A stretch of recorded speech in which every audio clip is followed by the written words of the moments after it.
let's jump right in. I'm going to ask each one of you just a few minutes talking about yourselves and your business.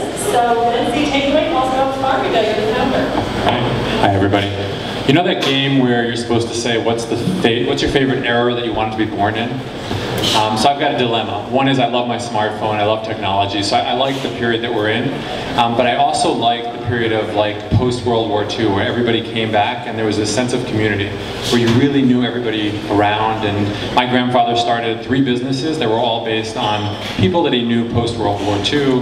They had Club 18, which was people getting together every week and having a meal together. So how do you combine those two things together?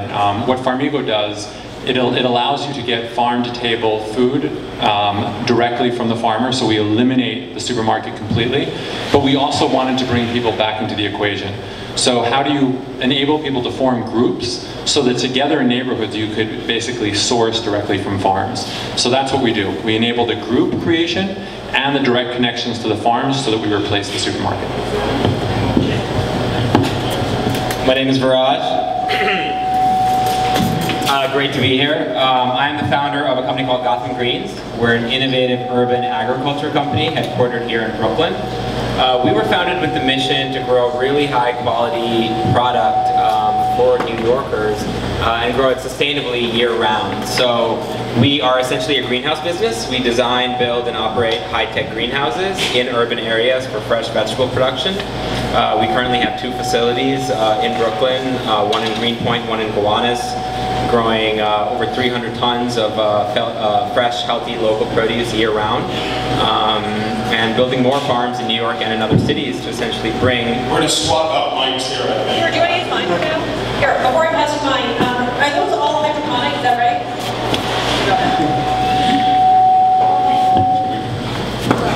Yes, the question... Oh, that's much better. Yeah! You guys, that's going to be really boring. Yeah, the question was hydroponic. Yes. So, cities don't have a lot of arable land. As we all know, we live in one of the densest metropolitan areas in the world. We unfortunately don't have very good soil quality. We just don't have a lot of open space. So when my founders and I got together and wanted to launch an urban farming company, we started to look up at the rooftops, which are a vastly underutilized resource. On top of that, once we identified some rooftops, the biggest rooftops we could find were half of an acre, an acre and a half. Now, while small-scale farms have a very important role to play in a more sustainable food system, for us, we wanted to have, sort of, make more of an impact and grow even more food. So we looked toward technology. And the technologies that we employ, working in a controlled environment in a greenhouse, using hydroponics, which is a method of growing that doesn't use soil, we're able to increase our yields per square foot by almost 20 times. So even though we have about an acre of production, we produce the same as about a 22-acre farm in the course of the year. So as we wanted to build a business where New Yorkers and urban residents could really get a lot of high-quality, reliable, consistent produce year-round, we looked toward technology.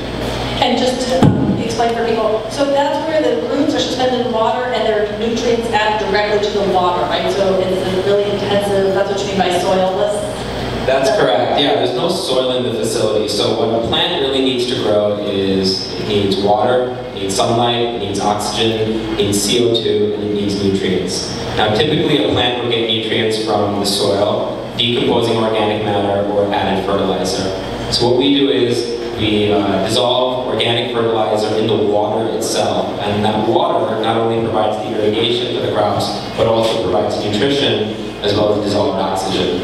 And then we have a unique irrigation system where we collect all of our irrigation water for reuse. So we use about 10 times less water than conventional farming.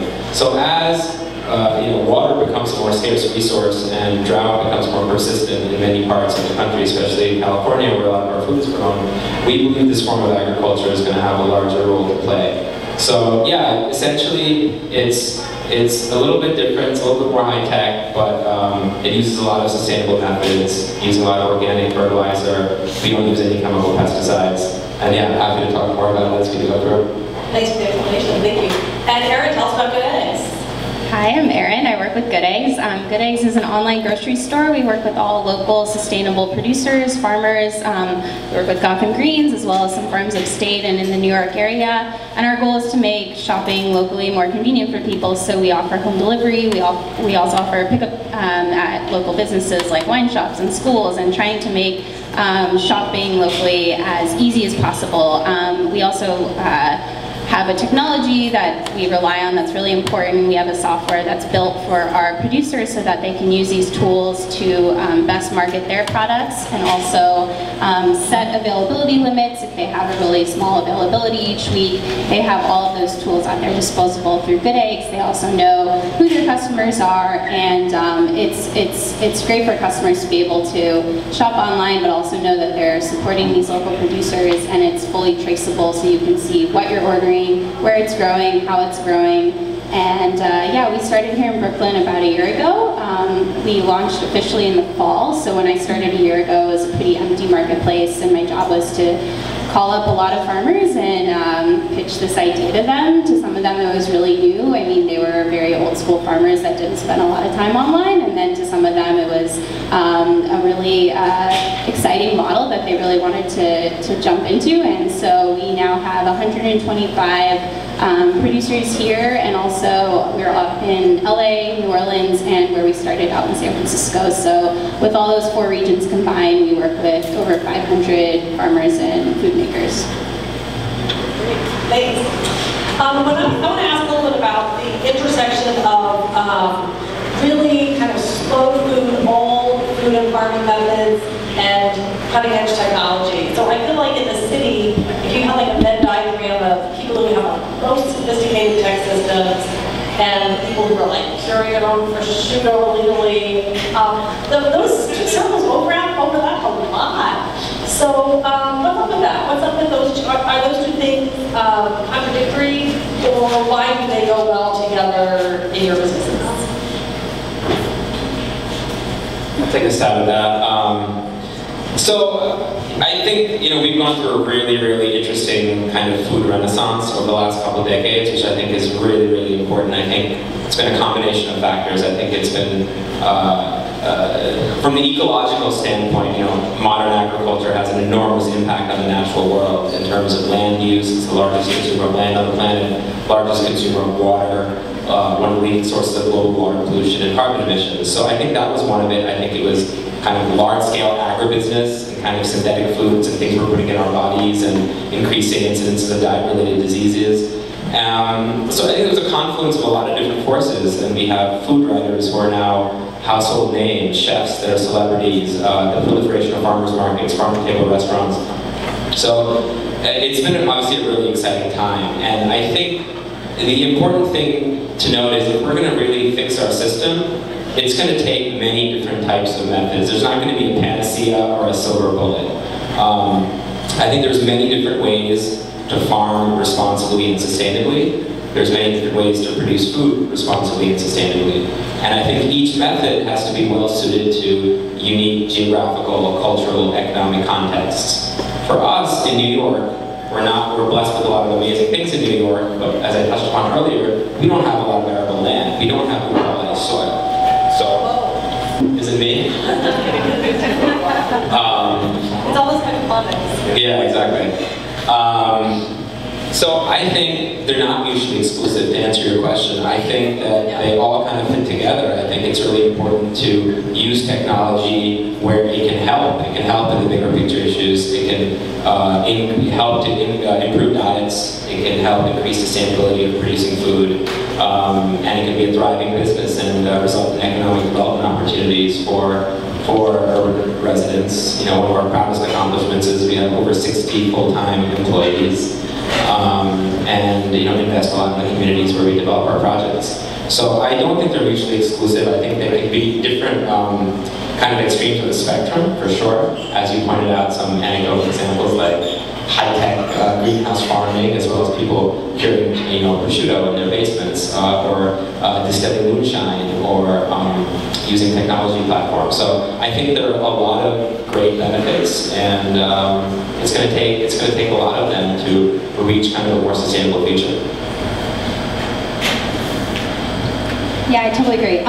So Good Eggs, of course, really relies on technology. We're an online marketplace, but you know, it's a convenience for the customer, but it's also a really empowering tool for farmers. So many of them never used technology before they started on Good Eggs, and now they have all these tools that they can you know, use to be able to grow their businesses. So I think for Good Eggs, like so many of our shoppers really love to have that direct connection through technology, but they also want to be able to meet and interact with their producers, and they don't want to take away that very human element. So we like to do a lot with farm visits and events and cooking classes and all these ways that are offline that people can really engage with their food makers. We definitely have the technology background in terms of our founders. They were both in tech startups before in Silicon Valley, and they weren't in the food domain before, but they really were passionate about food. So they just spent the first year talking to farmers to figure out what they should build. They were really just like, you know, letting the farmers decide what Good Eggs would look like, and after piloting different versions of it, they came up with the current model. But it's constantly improving. I get emails every day from our engineers out in San Francisco who are just reacting to requests from our producers. Oh, I wish I could, you know, set this availability limit, or I wish I had these metrics to figure out what my sales are week to week and who my regular customers are and what I should be adding, or maybe some products that aren't working. And so all of these tools are constantly improving for us, and we are lucky to have our own engineers that are working with us. Yeah, so we looked at technology, how we could make farmers more sustainable from a business perspective. They're already great farmers with all their techniques, but how could we enable them to actually be entrepreneurs as well and have successful businesses? So we started off by giving the farmers the tools to be able to sell directly to us, and to ensure that they were profitable and that they were getting access to the customers.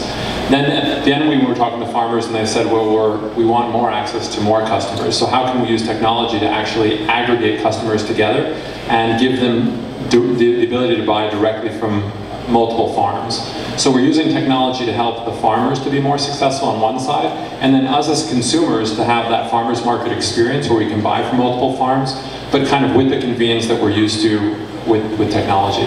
So from our side, the farmers are still farming, they have technology to improve the way that they're growing, but it's enabling them to have a better distribution mechanism, enabling them to have more access to customers, and enable the customer experience to be better. Can you guys talk a little bit about the incredible explosion in the startup space? There's in the good food startup space. So there's so much activity going on now with investors, and can you guys describe that a little bit and what you think is driving it? In the food tech social entrepreneur startup. In other words, you guys.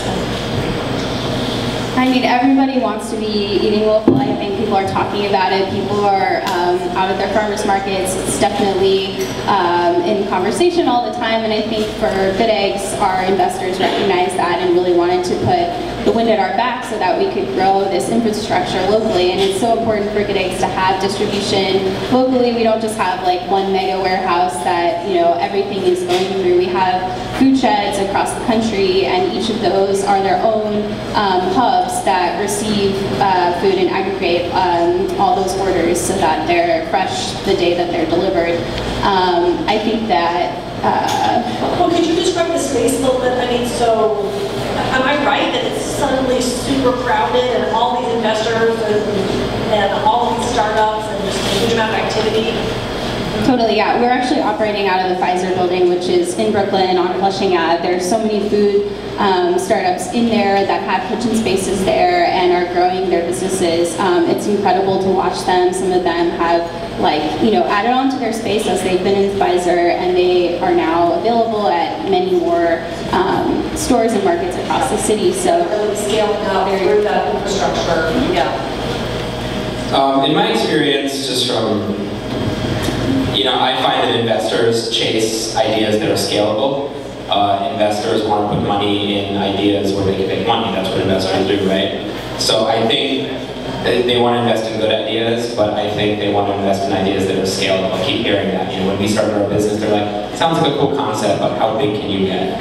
Big with the B, like billions, you know? Like, That's the common refrain you hear. We're like, oh, we want to build one farm. If it works, maybe we'll build a second farm. You don't hear back from them. But if you tell them we're going to build 1 million farms, or we're going to build 1,000 farms, they're going to write you a big check. So, but to answer your question, I think why you see the proliferation in Wall Street and investors, Silicon Valley, VCs investing in food, is because these ideas are no longer on the fringe, but they're becoming more mainstream. I think even at the youngest of ages, I think more and more parents today, not just kind of on the coasts, kind of the liberal elitist enclaves, as people like to characterize them, but I think more and more communities that just care about the food that they're putting in their families' bodies. It's not just I'll give you a Capri Sun and a Jell-O pudding, but it's I'm going to make you eat kale until you like it kind of thing. And even at the university level, like so many more universities now have gardens on campuses. When I went to college, which wasn't so long ago, when I graduated, everyone ate at the dining hall or got pizza. I mean, to think that any student would try to lead an initiative to start a student-led farm or demand the cafeteria buys free-range meats or sustainably sourced produce, just forget about it. It didn't exist. So I think there's been this recognition that this is no longer kind of a niche following, but this is kind of gripping the entire country. When you have big agribusiness, Kraft and General Mills and ComAgra investing in these companies and small startups and acquiring sustainable food companies, I think it's just a commentary that these ideas are big. And if these ideas are big, more people, that means more dollars, and that's going to attract investment. Just a quick anecdote to piggyback off what Viraj was saying. A customer contacted me and said, hey, I found out about Good Eggs through my daughter. I really want to try ordering here in Brooklyn. And so I just assumed her daughter was in college or something. No, she was in first grade.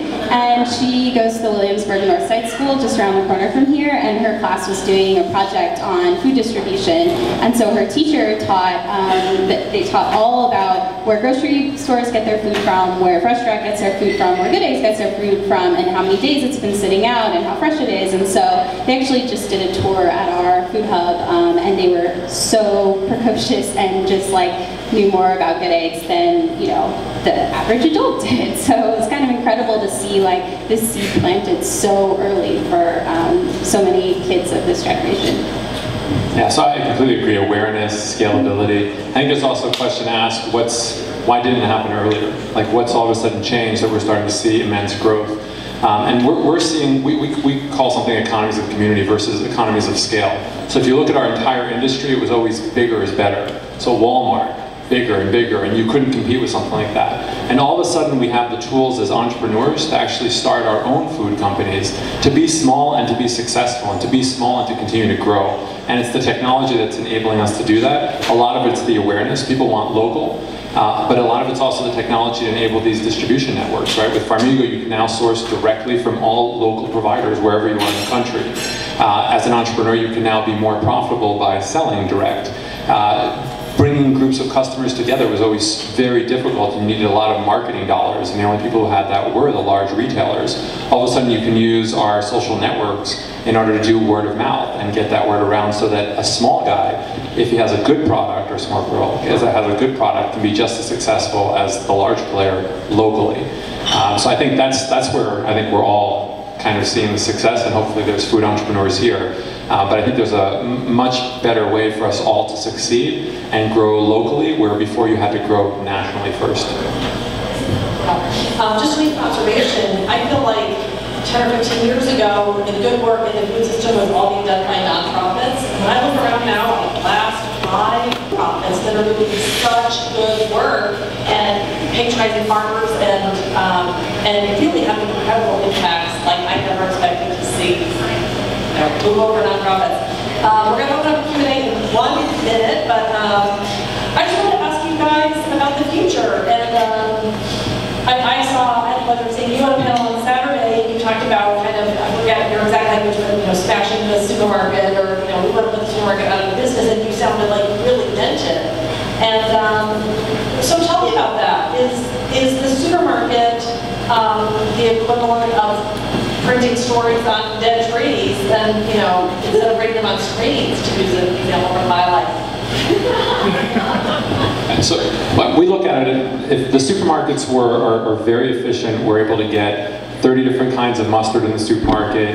Everything's very pretty and designed, but they've kind of defined the entire distribution system, right? Everything's designed for look, because that's where we're purchasing. There's 30 to 40% waste, and we talked, one of the entrepreneurs here was talking about that, mint scrap, I think. Mint scraps, yeah. So if we can remove 40% of the waste, if we can actually start optimizing our food system for the nutrition value, for the taste, if we can create direct connections with the farm so that they're not getting 20 cents on the dollar for wholesale, but actually are getting 70% retail and building their own brands, we have a much better food system.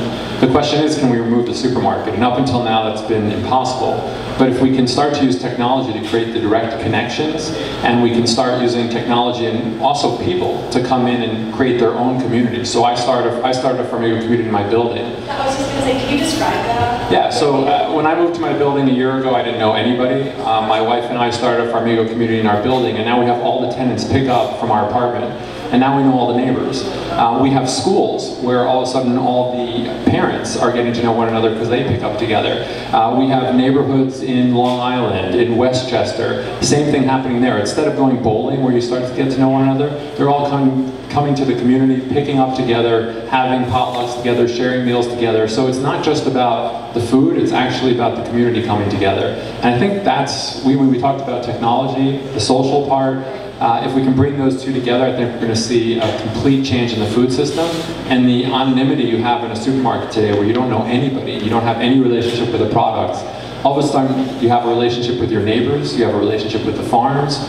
We just have a much better food system at the end of the day. So that's our vision, get rid of the supermarkets, let's just have the direct connections. Anything else to say about the future? Yeah, I sort of agree with that. I think we've seen a lot of consolidation in retail in general. A lot of stores that, in my early childhood, things like Montgomery Ward, JCPenney, Sears, they're almost out of business, if not already out of business. So I think there's been a big change in our buying habits. Obviously, there's a lot more e-commerce, there's a lot more innovation, groups like Farmigo and Good Eggs. So I think the traditional grocery store, I think a lot of them will close. Is my prediction. I think there'll be a lot of consolidation in that industry, and I think that some of the ones that we choose to work with, I believe, have good values and ethics, and I think some of those ones will continue to thrive. But I do think that the whole space, the whole food retail space, is undergoing a pretty significant disruption right now, and I think it will look significantly different 10 years from now.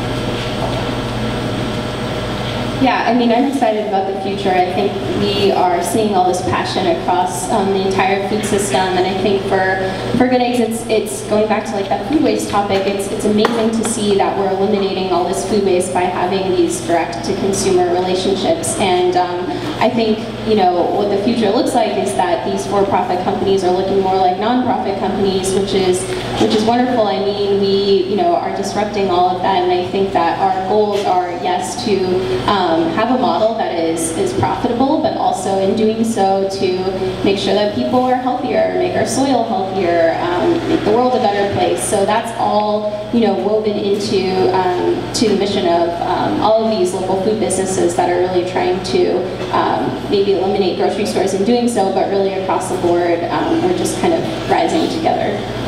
I also want to make a plug for Benefits Corporation. How many people here have heard of Benefits Corporations? B Corp, yeah. All right, right on. So Benefits Corporation is, they started after 2008, and this is after kind of the stock market plummeted, and they wanted to create a new form of corporate entity that was for profit, but wasn't just about returning the shareholders' value, because that's what companies are about today. You can actually get sued as a board if you're not doing your best to uphold a return on shareholders' value. What happens to employees, partners, customers, those are not really what you're supposed to optimize for as a company. And a benefit corporation changes the bylaws of your company so that you, from a fiduciary perspective, you are able to equalize and not just create a return for your investors, but a return for your customers, partners, and employees. So Farmigo is a benefit corporation. We're the first benefit corporation in Delaware. And it gives us the ability to optimize for the farmer and for the customer, not just for our investor. And we're seeing the number of benefits corporations grow. And I think it's a nice mix to be able to be a for-profit company, but also be a social benefit type company. Yeah. Any questions from the audience? Is someone gonna bring the mic? Do I do that? I can be the, I can do the Vanna White thing. There you go. Over there. Next to Allison.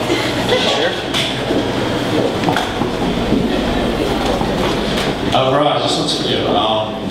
When you came to building the roofs or getting your gardens up on roofs, what was the biggest resistance you dealt with in terms of maybe building zoning codes or maybe your first partners and allowing you to actually make that happen?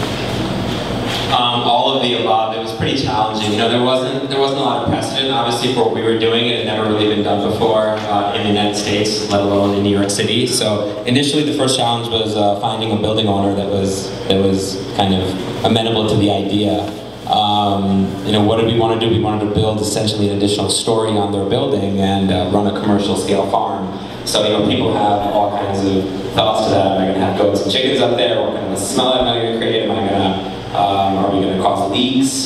So we had to definitely put together a pretty comprehensive architecture and engineering plan. So a lot of what we do building these farms is on the architecture and engineering or real estate development side, which is not really the fun side of it, but we had to spend a lot of time doing that and then negotiating deals with the building owners, like leases.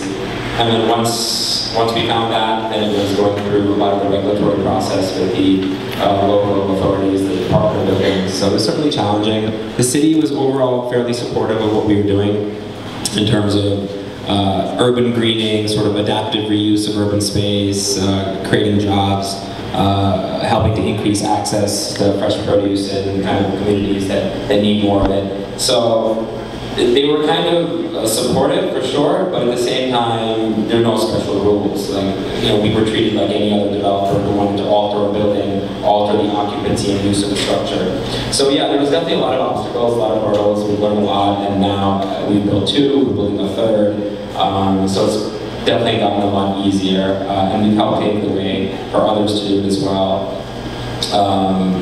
A big thing in cities is air rights and being able to build vertically up. It's something called floor to area ratio, and a lot of buildings are maxed out at their floor to area ratio, but we were successfully able to lobby the city that greenhouses, if used for agricultural purposes, would be exempt from that restriction. So that's opened up a lot of real estate in the city for things we need to do. So overall, there's been a lot of support in the city. Great. Back to Allison, thanks. Hi, I was wondering if you could speak to the issue of resiliency and sort of how to maintain or encourage redundancy of food systems in the context of increasing hazards due to climate change. So the question's really about climate change, is that right? And redundancies in food systems and how does sustainability sort of maybe disrupts the system a little bit, and how can we think about increasing resiliency in our food systems through sustainable systems? Anybody have to say about climate change? I think it's going to take a lot of diverse solutions. It's going to take all kinds of more sustainable agricultural practices. Kind of no-till agriculture, kind of smaller scale, crop rotation, moving away from huge monocultures, using less chemical inputs. So I think it's going to take a lot of different solutions. I think urban agriculture is one sliver of the overall sustainable agriculture movement. I think it's unrealistic to think that cities are going to be completely self-sufficient, but I think we can grow more kind of highly perishable products in the city. The things that, especially in these latitudes like New York, that are often shipped from really far distances away. And yeah, I think just using less water, using less chemical inputs, allowing soil systems to regenerate are all important things for climate change. One anecdote that we're proud of is, Hurricane Sandy obviously is an awful event. The day after the event, our greenhouses are engineered to withstand pretty high wind speeds, so we were very fortunate. and we have backup power and things like that. But a lot of our supermarket customers the next day, you know, we were the only lettuce, you know, on the shelves, unlike all the other kind of big national organic brands or conventional brands that come from California or Mexico. So I think that was just so for a week, you could only get Gotham Greens at Whole Foods, for instance, or Fresh Direct. So I just think it was a nice little, just kind of underscore why we're here and what we do. It's to kind of, you know, help our city be more self-sufficient and more resilient toward, you know, adverse weather events.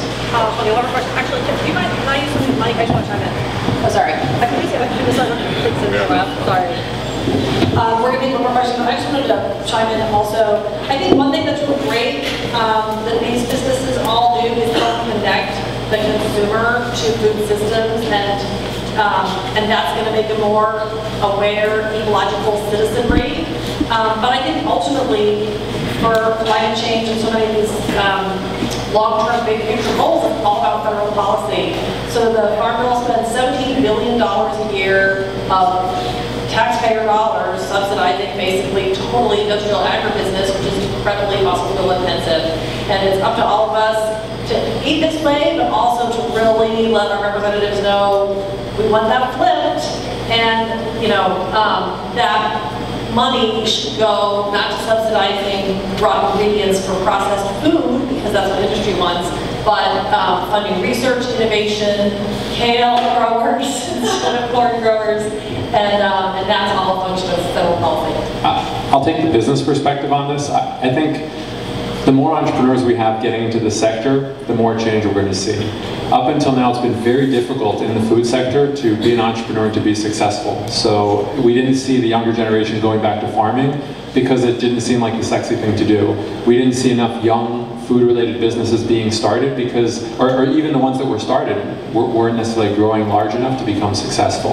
And we're starting to see the technology that truly makes it possible for entrepreneurs to have successful food businesses.